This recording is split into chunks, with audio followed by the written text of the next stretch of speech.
All right, we're talking about the NFC East in this episode of our division previews. We are going division by division, so you guys make sure that you're tuned in. But we're going to talk about NFC East, a hot take for the entire division. We're going to talk about each team's offseason, how we feel they did, and we're also going to give breakout players for each division. And at the end of the episode, our division winner prediction, record prediction for each team, and how we see this season going. And also, I have the winner from last year here, which is a big competition. We are competing to see who can be the most accurate. I have the winners from the NFC East last year, and we will reveal that at the end when we do our division record predictions as well. Let's get into it straight in. I'm here with, of course, Joe Morley and Tony Tucker, the J and the T and the MJT. I'm NFL Mike. Let's talk about the Washington Commanders first. And I'm just going to pass you the stage, Before Tony. we get into that, Mike, can we just say that this is one of the toughest divisions for us to talk about? I enjoy it every time. Two of the most annoying fan bases in the Eagles and the Cowboys. The worst fan base in the Dallas Cowboys, right?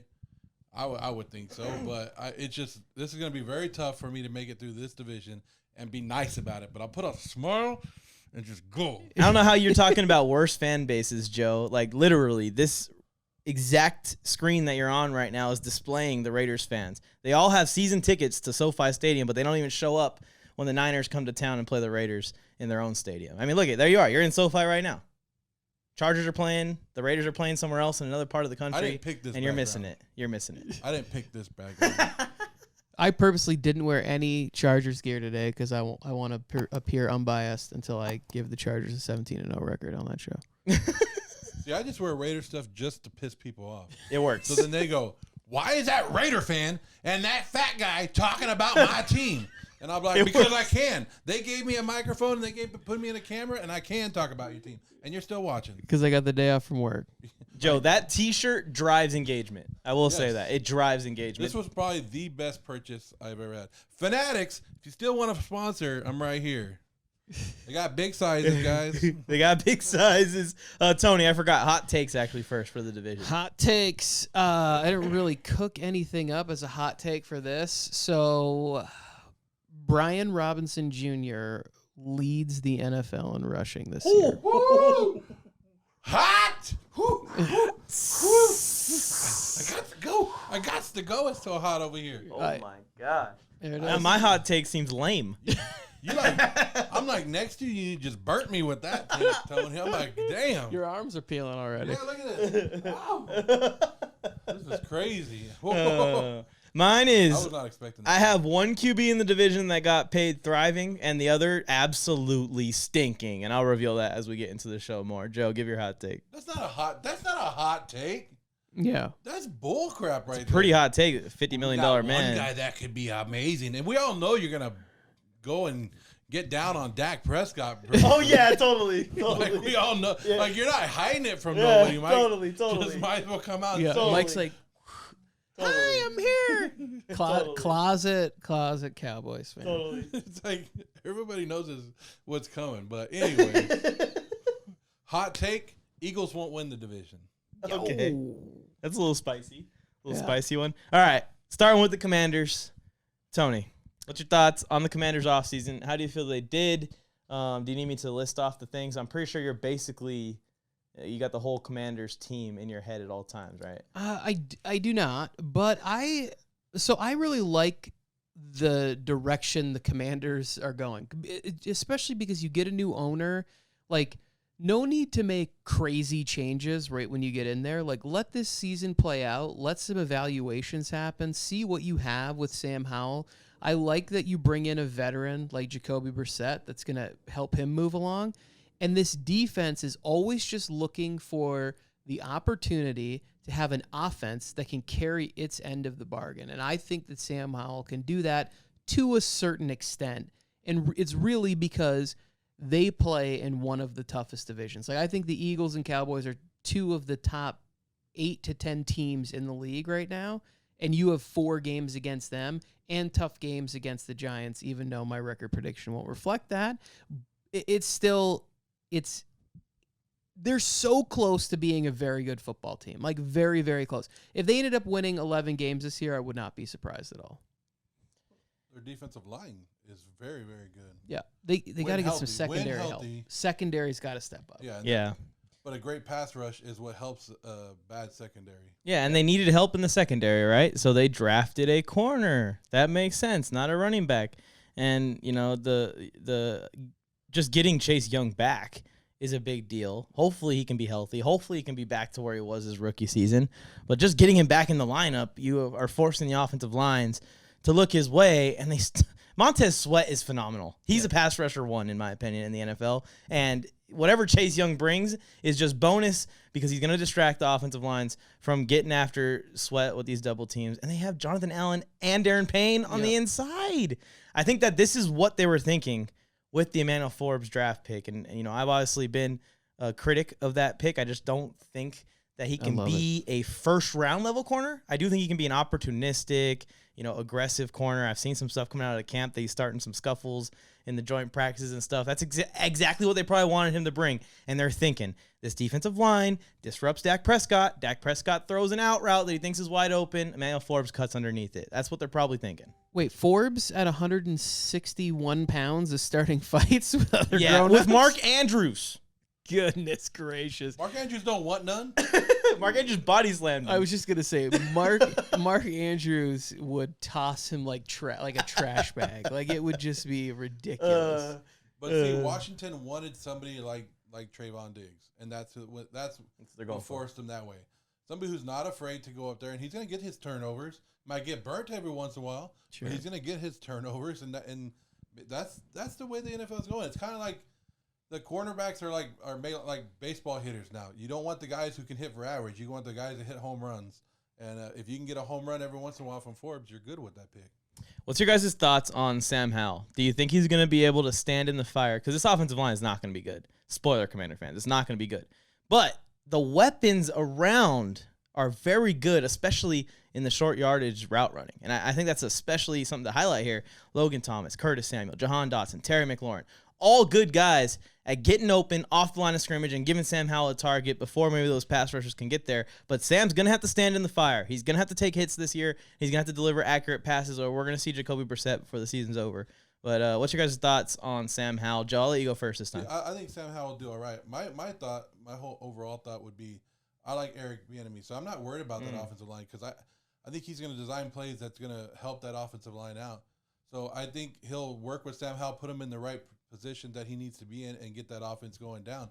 The only thing I have questions with is Ron Rivera. He just needs to shut up sometimes because he causes more issues with that locker room than with the media than he needs to. And that's the only issue I have with Washington. But I think this Sam Howell's going to lead a pretty good offense. Yeah, so even in the offense last year, which was ran by my boy Taylor Heineke, one-game playoff legend that he is, he's not as mobile as Howell is. Excuse me. So I think that one of the ways to help out a bad offensive line is to focus on the run game. That's why I made that crazy take about Brian Robinson Jr., where it's like if you focus on that and you give him easy play action and some bootlegs to really use the athleticism of Howell, and we saw some of it in the preseason game, it can be a functioning to above average offense because of all of the playmakers they have. You know we're not going to put any of that in. Why? Because we're just going to go with your hot take and give no explanation. Just set him up. The amount of things that I will say over these shows, the comments are going to be like, this dude in his fuchsia shirt is an idiot. Like, it's just going to be me getting dumped on. But whatever, comment about how awful it is, my physical appearance, and my brain's inability to function properly. And also, Tony, even though you cheat every single season, you've won every single one of these 3 straight years. That's a back-to-back-to-back. That's never been done before in YouTube history. So this year when I win again, it will be I did everything exactly how you guys wanted me to do, and that's why these schedules, these records are coming out so lopsided. But see, the reason you win is because of my love for the Raiders and my hatred for the Cowboys. But I'm changing that up a little bit this year. Oh, changing the strategy. Spoilers. We're going to go to New York first. We're going to talk about the Giants before we talk about the Cowboys. Giants, this offseason, obviously went and got Darren Waller off the Raiders. Your boy, Joe, I'm sure you're going to miss him a ton. They didn't so much. really add a lot to the receiving core. They're kind of just, relying on some of these guys to just continue to carry them, like Darius Slayton, like Sterling Shepard. Paris Campbell is there. They did draft Jalen Hyatt, who has been reportedly balling out in camp, so that's someone to keep an eye on. Wan'Dale Robinson's kind of in the depth of this receiver room as well. Sneakily, Jamison Crowder and Cole Beasley are at the bottom of the depth chart. It's an interesting lineup at receiver for the Giants this year, and a lot of opportunity for someone to break out. They got Saquon Barkley to come back. He's going to play this year. One-year deal. He's going to play it out, and we're going to see where they go with negotiations from there. I think the offensive line is going to be good. I mean, Andrew Thomas is just going to continue to get better. He's already one of the elite players in the league. And Evan Neal, got to see him get better. Defensively, they're getting Aziz back. They got I think he's a rookie, right? Jason Pinnock. He's listed as the starter on this depth chart. That's pretty interesting. Deonte Banks obviously was their draft pick, and they brought him in from Maryland, a guy I liked a lot. What's your thoughts here, Tony, on the Giants offseason and where they're heading? So my record prediction is going to show that I am not big on the New York Giants this year, and it's probably way too low. I do think that there are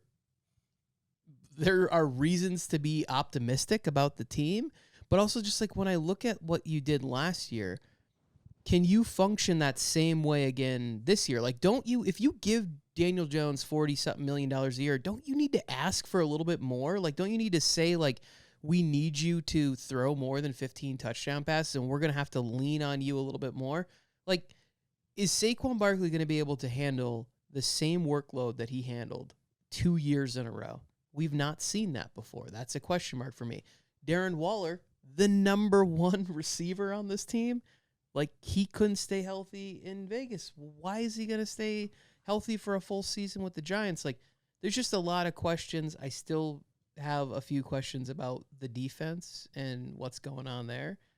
But Tony just can't live in a world where Danny Dimes is a good quarterback. That's what it is. So I'm not going to sit here and stand for this, because I was the one who kept saying that he has the actual, like, there is the opportunity for him to get better. Like, that's why you have to sign the quarterback when you're winning games. Like, you have to keep him, because what was their other option? Yeah. Well, there was nothing.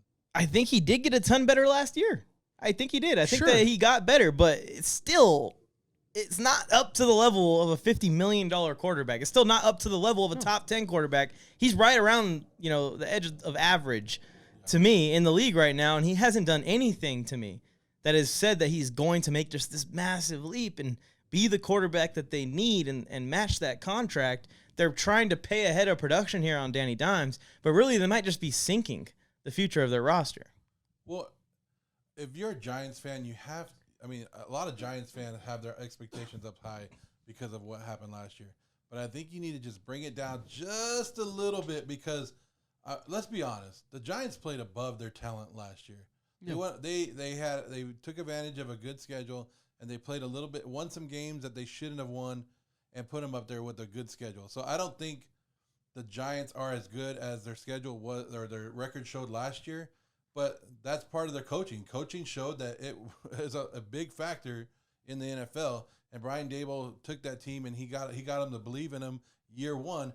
Now, can he continue to move that over? I'm not sure, because eventually tape starts to get out, and Danny Dimes has to live up to that. Players who overplayed or overproduced last year need to keep that same level, and I don't see the New York Giants staying up there. Yeah, that's what I'm talking about. Like, he has to take the next step in there, and I just don't trust it to really be there. Like, one of the things last year that was so beneficial for the Giants was he wasn't fumbling and throwing crazy amounts of interceptions. But if you're going to ask him to do a little bit more, like, that might come with the territory. And I don't think they have the same kind of team that, let's say, like a Buffalo, where Josh Allen's turnovers can go up, but the team can still win games because there's a lot of talent on the team. Yeah, and they're really young on defense, too. We touched on that a little bit. But, I mean, I think that Ashawn Robinson and Kayvon Thibodeau as a pass rush duo can be even better this year. They, of course, are keeping Leonard Williams and Dexter Lawrence as a duo in the middle of their defensive line. I think that's going to be, like, their goal, that pass rush, similarly to Washington, can kind of cover up some holes in the secondary, because they're relying on Adoree Jackson again. Jason Pinnock, who's been lighting up camp, is going to be playing safety for him. They're relying on him to be a starting level safety. And Deonte Banks is a guy I'm very high on. I think that he was one of the most technically sound corners, especially in man coverage. I'm also a little concerned about his size, similar to Emmanuel Forbes, going up against these big receivers. And they're in a division where in order to win the division, you got to stop really, really good receivers. I mean, the Cowboys and Eagles wide receiver rooms, their third receivers will be the number one here in New York. And that's a question before we move on to the Cowboys. Who do you think is going to be the leading receiver in this offense other than Darren Waller? I'm going to flip a coin between like Wan'Dale Robinson and Paris Cam. I need a 3-sided coin. I want to put a third wide receiver. I don't know. I think Darren Waller's it's sort of similar to like a Travis Kelce situation where that's your best, you're designing plays around Darren Waller. Joe? Jalen Hyatt. Jalen Hyatt. Ooh, that's a hot one.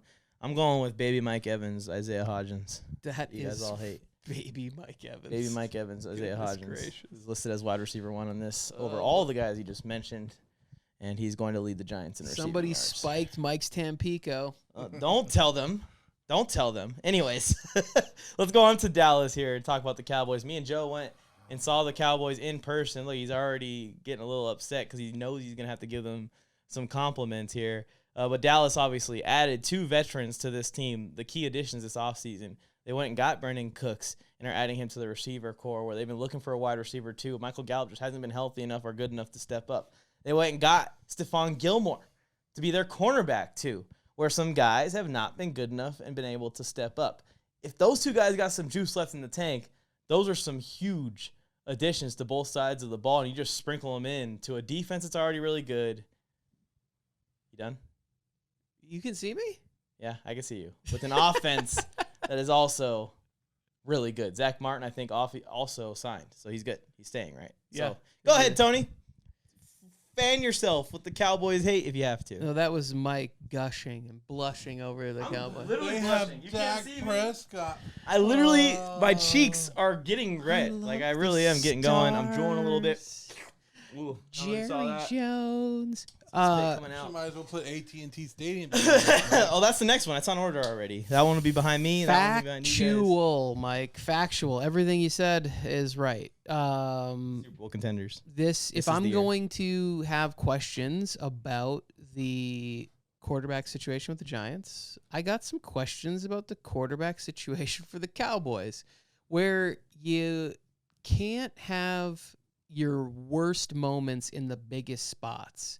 And that's the thing that I think that sort of that hump that the Cowboys need to get over at that position. It was the same thing with Romo, and now it's carried over into being the same thing with Dak, where it's like the biggest moments, the biggest games, you're having a couple of rough spots, and you have to be the guy who's putting your team over the top. And that's my big question. But everything else, this roster is ridiculous.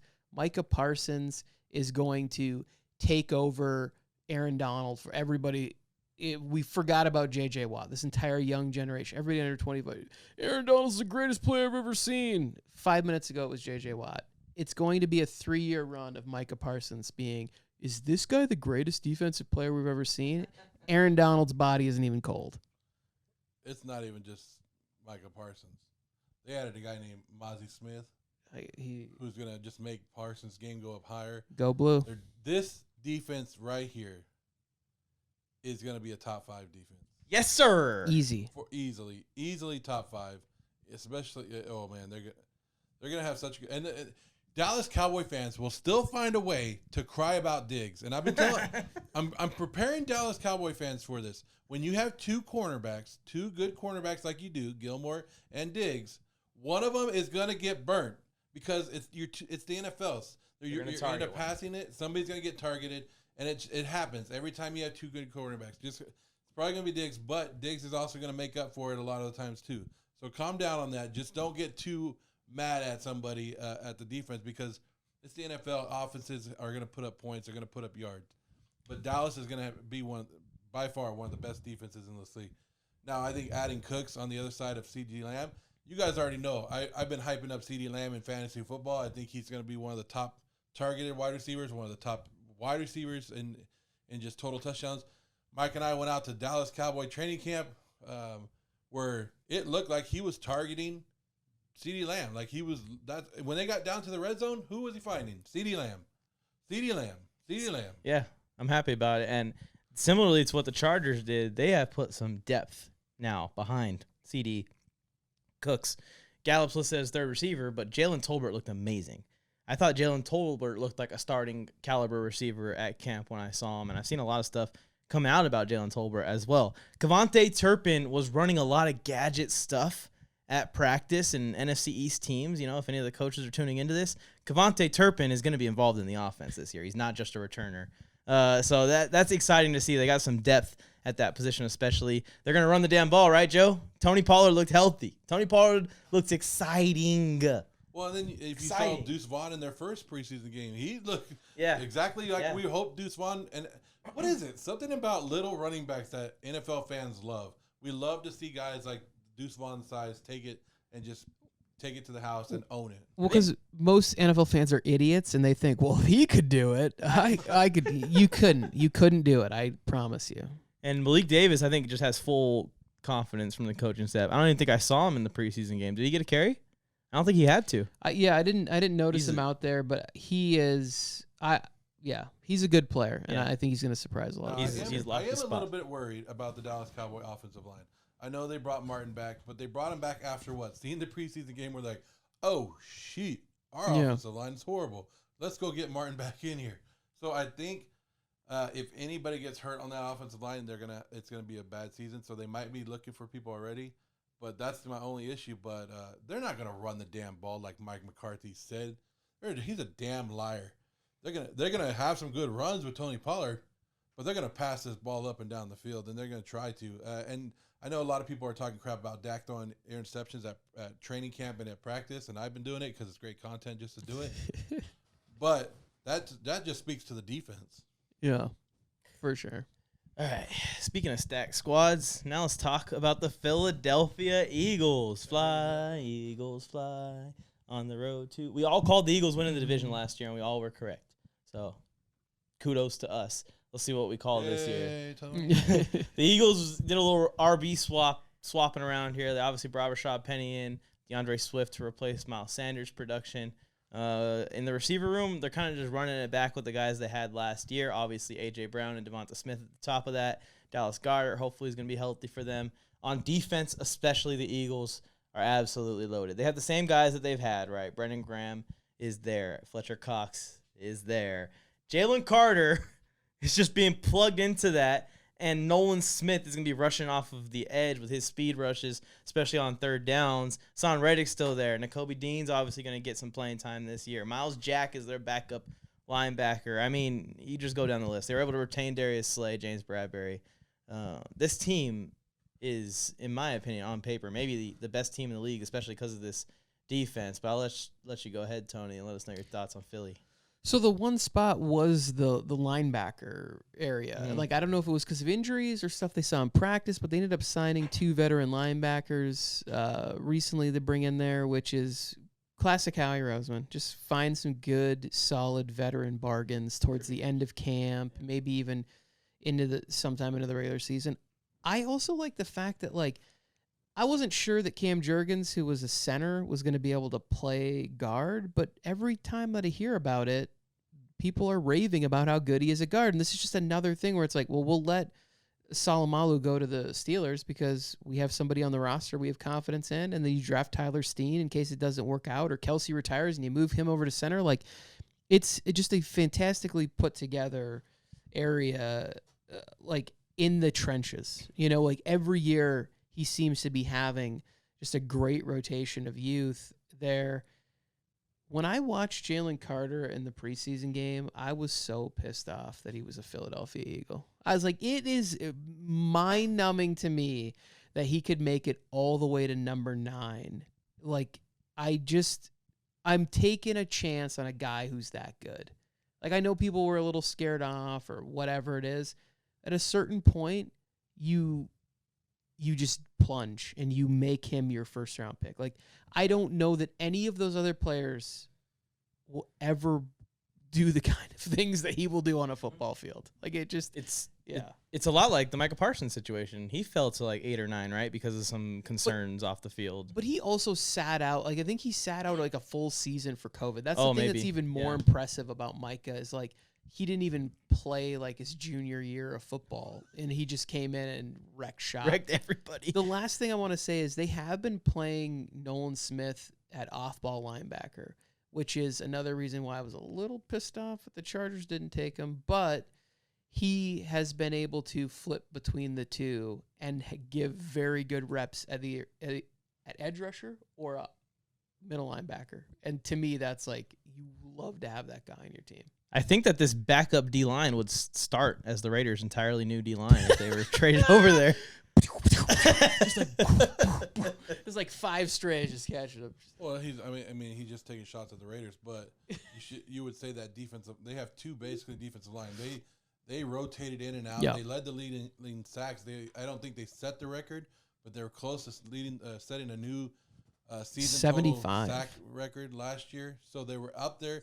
They just it's the new way of the NFL, and they're proving it. Just rush. We talked about it in a lot of these division breakdowns where you have to have a pass rush now. You have to. And the Eagles are leading the way with 2, like you just said, they have 2 basically new lines that they can bring in all new 4 guys and go, all right, you go. And then, hey, you're tired, you 4 come out, you 4 go in, and they don't lose a beat. That's the beauty of it. And then when you have good cornerbacks like they do, you're going to make the plays when the quarterback messes up. So I think, you could take your shot at it, but you're right. That back 4, the second string defensive line, could start on almost, 15 other teams in the NFL probably. They're really good. Yeah, they are really good. good. But I think our one concern with the Eagles is, yes, they went to the Super Bowl, and Super Bowl teams that lose in the Super Bowl always have a little bit of down, right? But they lost both of their offensive coordinator and their defensive coordinator. You can't sit here and tell me that, we're just going to pick up where we left off with these new guys in there. There has to be a little learning curve, and when the plays start getting in there, it's going to be a little different than it was last year. It's not going to be 100% exactly the way it was last year. So here's where I'd push back a little bit, and I know it's different because it's Patrick Mahomes and Andy Reid. You can lose a Super Bowl and go back and be just fine, have success, and make it to a championship game or potentially even the Super Bowl the next year after losing if you have the right leadership. And I think that's one thing Howie made sure that he is like, we're bringing back Fletch, we're bringing back Kelsey, we're going to figure things out with Bradbury. Like, we're not just going to bring back talent for the sake of talent. We're going to bring back the culture that got us this far. We're going to make sure they're there. And then Jalen Hurts is essentially he's my Mike Tomlin of, like, players. They're like, if I could be a football player, like, I'd want to be tough and focused and a leader like Jalen Hurts. Like, he just seems amazing. I'm definitely here for that take. Yeah, and I think that the offense will be just fine. I'd be more worried about the defense having any issues. I think Sirianni is the guy that's going to roll out almost the same offense, and their offense is just so unstoppable if you don't have certain players to play certain roles on defense that they don't really need to change or install or put a bunch in. Like, they can just run it back and do the same exact thing. Run the ball, run the ball, run the ball. Oh, you're going to load the box and try and slow down our running game? All right, good luck with Devonta Smith and A.J. Brown one-on-one out there. You're not going to be able to guard them, I'll tell you that much. They're going to be up the sideline scoring big touchdowns. So, yeah, I think that the defense, maybe you could say that losing the defense coordinator might mean something. We'll see if they have the same tempo, the same rotation, the same everything. All right, let's get to breakout players here for this division. Tony, go ahead and give your breakout player for the NFC East. I'm interested to see which team you pick, which player you pick. I know you got a list over there to choose from. And Joe, think about yours for right after him. Yeah, all 4 of the guys I have written down here have already been mentioned, but I'm going to go back just because I didn't get to talk about him, Mozzie Smith. I watched him play at Michigan where I was telling Mike, like on certain plays, certain schools wanted to go get a yard or 2 yards or whatever, and they were dedicating like a center and 2 guards to try and run this. And that's college football, and it's Indiana or whatever. Like, it's not going to be the pros, but it is still going to take 2 people dedicated to try and move this guy out. Like, he's a very dominant, huge beast of a football player. At camp, Tony, I think he gave the best push-pull move on a field that I've ever seen. He picked up a guard with one arm and then grabbed him with the other arm and threw him on the floor and then just walked to the bag that was the quarterback. I was like, holy shit. He didn't really display much like pass rush or anything like that. Like it was just a lot of like run stuffing. So if he develops that, adds it to his game, we're talking Vita Vea level. It was savage. It was savagery rush, and I only saw him do like 3 or 4 reps, but that stood out to me from the entire practice. I won't ever forget that, honestly. But Joe, go ahead. Breakout player for this division. So the guy I have written down is Jahan Dotson of the Washington team, whatever they want to call themselves. But yeah, I just think he's going to thrive in that offense, be a big part of that offense, and he's not going to be the number 1 guy because, of course, they have Terry there. So I think he's going to benefit from being that number 2 guy and get a lot of reps down there. So start knowing that name. If you want to draft somebody and want a sneaky draft pick, there's one right there for you. Love it. And again, I just think that Sam Howell under fire. Who's he going to? These really good route runners, Jahan Dotson, Terry McLaurin. So they're going to get a lot of targets, I think, this year. I had Jahan Dotson for the Commanders, so he was one of my guys. I actually had a group of receivers, Dotson, Hodgins, Tolbert. But the guy that's breaking out this year, 1,200 at least. 1,200 all-purpose yards at least. 10 touchdowns. You guys can guess? It's DeAndre Swift. It's happening. This is the year. This is the year. Rashad Penny is nowhere near the running back that DeAndre Swift is. And I'm sorry. I'm a huge San Diego State guy. But DeAndre Swift, if he stays healthy, he plays 15 games this year, he's going to have a massive breakout. I'm telling you right now. Especially behind this O-line. He doesn't have to do much. Just run the ball, stay healthy, and what he does as a receiver is going to take him over the top. You can't do that, Mike. You can't pick a Philadelphia running back because they're going to go running back by committee. No. They have 5 guys. Kenneth Gainwell is going to steal some of those touchdowns. Boston if Scott they will thought have a that 4-touchdown game. If they thought Boston Scott and Kenneth Gainwell were going to be good, they wouldn't even went for DeAndre Swift. Like, he does everything that those 2 guys do together in one player. It's just the health concerns that we're worried about. And I do think Penny's going to get his carries. I do. I just think in every passing down, DeAndre Swift's coming in. And I think the early down work is also going to go to DeAndre Swift. Penny's coming in for the power work, in my opinion. I don't think that it's going to be as much of a split as everyone thinks. And Swift is wearing that number 0. We saw they committed, and that's nasty too, but they committed to Miles Sanders last year. Like, it wasn't as much of a committee if you go and look at the splits. Yeah, I do think there is something to that. But I think when you bring in 2 guys that have both struggled with injury, the goal is to try and keep them as healthy for as long as you can. So I don't think that we're going to see any dominance. I would agree with Mike that the one that has the opportunity to make a bigger splash would be DeAndre Swift, just because of the pass catching. But I'm not getting back on that train. I'm on the train. It killed me last year. I mean, if we're talking fantasy, I'll 6th, 7th round for sure. You guys remember that awful trade I did for DeAndre Swift in one of our leagues? Yeah. I don't remember the exact details, but it basically tanked my whole season. Yeah, it cost you. So I'm here to do it again. So send me those offers, guys. Anyways, last year, NFC East, last place was Joe, obviously, because he hates on the Cowboys so much. 13 games off over the whole division. Second place, NFL Mike with 12. And Tony, you beat us by 4 games or 5 games this time. Another thing that killed me last year is the Giants, because I was real low on the Giants last year, too. Tony, you're not going to do a celebration dance or anything? You just expect excellence or something over there?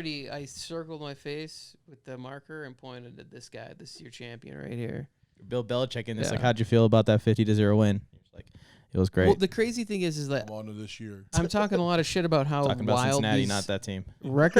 These record predictions are, and I just keep winning. I mean, well, give us your record predictions for this division then, Tony. All right. And this one's going to be a little low. I've said it several times, and fair warning. This is going out, and Giants fans are going to hate this. And it's probably closer to 7 or 8 wins, but I have the Giants at 4-13. I have the Commander football team of the Washington, D.C. area. They're 9-8.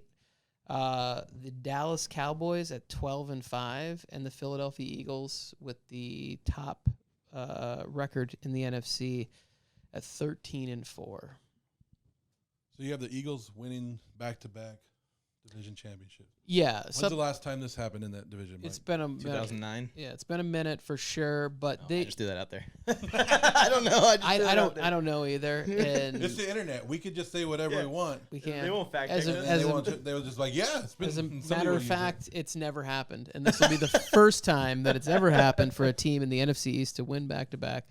It just the Eagles to me have everything that you want if you're going to make a prediction and feel great and safe about it. But like the coach has proven me wrong, the quarterback, the defense, all of it. It's fantastic. See, Mike, that's how it used to be before internet.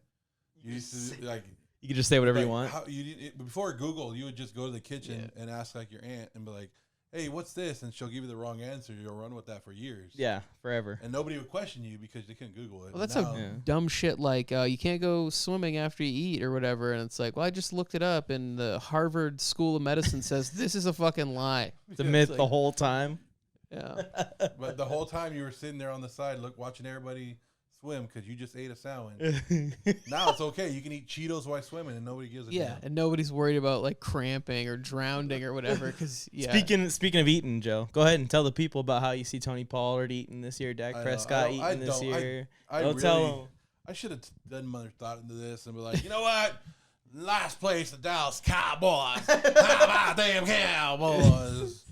Well, no, I didn't. I don't know. Kind of surprised team. This might be a surprise team because I'm kind of high on their offense, but I just don't think they're going to get a lot of wins this year. And that's the Washington team. I have them at 5-12, so I have them coming in last in Washington. I thought I was going to have New York Giants, and I've been thinking all offseason I was going to have the Giants coming last, but I didn't. So I have Washington at 5-12. Have the Giants at 7-10. I have the Eagles going 12-5, and I have the Dallas Cowboys winning the division at 13-4. I thought we had the exact same predictions. I have the Commanders at the bottom at 5-12. I do think they're going to be in games. I do think it's going to be close, and I do think this team is super hard to predict every year because every year they go into it with a new quarterback, and their ceiling is as high as the quarterback plays. And if Sam Howell balls out, they can go 500. They can win 10 games. I think it can happen because they have the pieces there. But I have them at 5-12 for now. I'm tempering my expectations. I think their defense, especially their secondary, is really young. I got the Giants at 7-10 also. And my hot take about the QB stinking, I think Danny Dimes is really going to make that contract look awful this season immediately. Yikes. I got the Cowboys at 12-5, just barely losing out the division to the Eagles at 13-4. I think either one of those teams could win the division, though. But hopefully it's the Cowboys. I almost said it. We them boys. Like he doesn't say it. Get it. Let's end it. He said, "Get us out of here." Let's end this. That's our predictions. That's our preview for the NFC East. Basically, I'm the only one with the pair of balls. We got Cowboys fans excited right now because Cowboys hater 1, Cowboys hater 2 over here had the Cowboys having a good season. So I'm pretty pumped. The Cowboys won enough in the 90s. I hope my prediction is in the 90s. I was negative. Wrong. In the 90s, I was negative years old. Well, the worst thing that could happen to you is Dak gets hurt again and Cooper Rush. We get another Cooper Rush season. Cooper Rush will take this team to 10 wins. They're so good. My son Jake would be like, "Dad, go redo your calculations on this division right now. Go restart." All right, we're starting our I'm just kidding. Make sure you guys subscribe to the channel, turn on notifications, check out all the division previews at the playlist. Like this video, it helps out a ton, and share this thing with the Giants, Commanders, Cowboys, Eagles fan you know. Anything else before I hit the button? Sam Howell, baby. Oh, it's boy. that season. It's that time of year. Oh, boy. Backwards hat.